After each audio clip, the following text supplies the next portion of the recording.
Don't mind the nasal strip, my nose is just terrible at breathing. Nowadays we care way too much about wanting attention and approval from other people, from things that are external to ourselves. And the only approval that you really need is from yourself. We want attention, we want attraction from friends, coworkers, girls, family. Like, we want people to look our way. We want them to think we're cool, successful, whatever. So we do these things and we buy this, and we want people to be like, oh my god, Preston, you're so cool, you're so successful, haha. And I remember I really wanted validation and attention from other people, especially girls and friends. You know, I wanted everybody to think I was cool, I was attractive, or I just wanted people to pay attention to me, you know. And I realized that the more I wanted that, the more I didn't get it.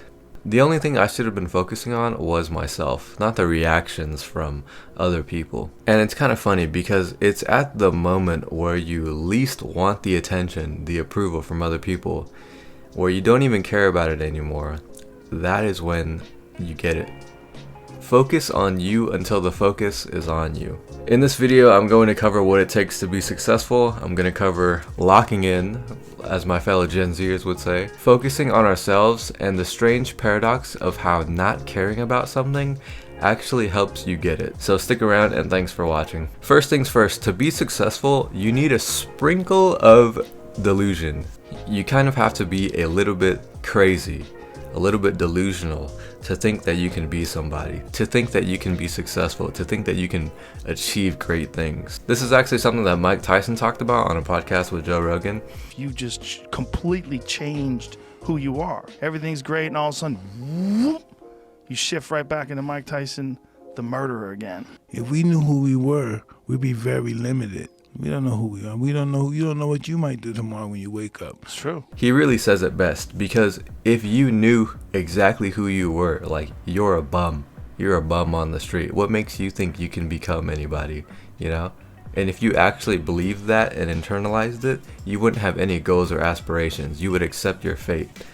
You'd be like, oh man, like I am a bum. Like, what makes me think that I can go and be a CEO of a company or successful entrepreneur or somebody? What makes you think that you can be somebody when you're dirt? So you have to be a little bit delusional, even though like you're technically from the streets and statistically you're probably not even going to be somebody. You have to kind of be crazy. You have to be delusional to think that you can actually be somebody. You have to have that self-belief, right?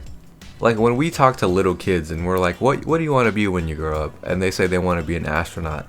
We're not going to be like, you know, you're probably not going to be an astronaut because blah, blah, blah, blah, blah, and blah, blah, blah, blah, and like your chances are 1 in a million. You're going to let that kid be delusional a little bit because they might actually become an astronaut. You have to have that self-belief. There's a UFC fighter named Charles Oliveira. He used to be the lightweight champion. He's still a great fighter right now. His story is literally amazing. He grew up in the streets in the favela of Sao Paulo, Brazil. Technically, he's a nobody. He's a bum. He's living in the streets, right? So for him to have that aspiration of one day becoming the UFC lightweight champion, he had to be a little bit delusional. He had to be a little bit crazy, right? I bet the people around him were like, who the fuck do you think you are? You come from the favela. You think you can be UFC champion? Sit down.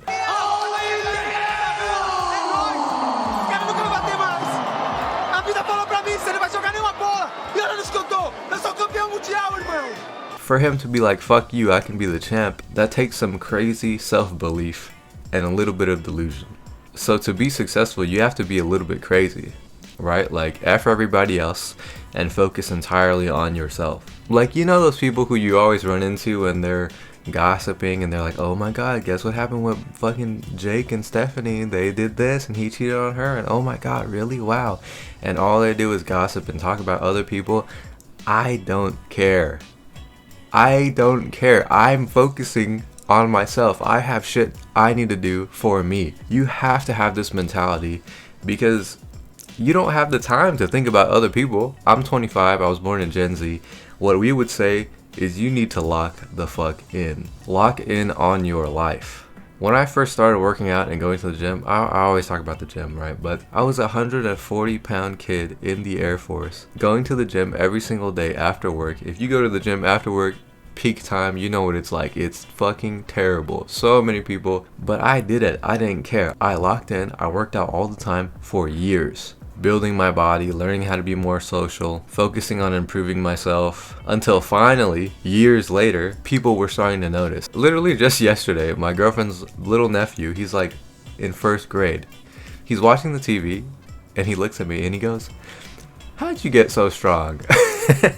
And that was really funny to me because I was like, oh dang, you think I'm strong? Like, that's so cool. But there will be a time after you put all of this work in, after you lock in, where people will start to notice your results, where the focus will be on you after you've been focusing on yourself. I remember coworkers like noticing that I was going to the gym a lot and they were complimenting my physique, like, oh wow, like you've really been working out, like it's actually showing, your results are actually showing. I've had compliments from girls in the gym, people, friends, just saying my physique is nice. And I focused so much on myself to the point where people started noticing and focusing on me and going like, oh wow, Preston, like he's been really focused and locked in, like he's really been getting after it, you know. And lastly, I want to go over the paradox of not giving a fuck. For some reason, call it the universe, black magic, or God. When we have less of an attachment towards something, it almost seems like we inadvertently get the results that we want. There have been a lot of times, you've probably experienced this too, where I've had a crush on a girl, right? And I really liked her. I kept talking to her. I wanted to get her to be attracted to me and go out with me. And I would chase and chase and chase and chase. And she wouldn't really reciprocate. She'd be like, nah, I'm not really that interested in you. And eventually I would give up, you know, take an L. And weeks, months, maybe even years would go by to the point where I don't even care about that girl anymore. Like, it doesn't matter to me if she's attracted to me or not. And out of thin air, I would get a message asking about how I was doing, or a message like asking me out on a date, or going somewhere, going to the gym together. So they've been thinking about me this whole time. I've been focusing on myself. And I think this is because when we don't have an attachment to an outcome, we can be 100% authentic. And I think this is the key, honestly. When we don't care about the results of something, sometimes it actually works in our favor, even when we don't care anymore. So one final note, when we focus on ourselves, the focus comes to us. Hope you found some value in this video. Please like, comment, subscribe. Actually, you know what? You don't have to do that. You don't have to do any of that at all if you don't want to, because it doesn't really bother me, right? But if you want to, please. So I'll see you in the next video. Peace.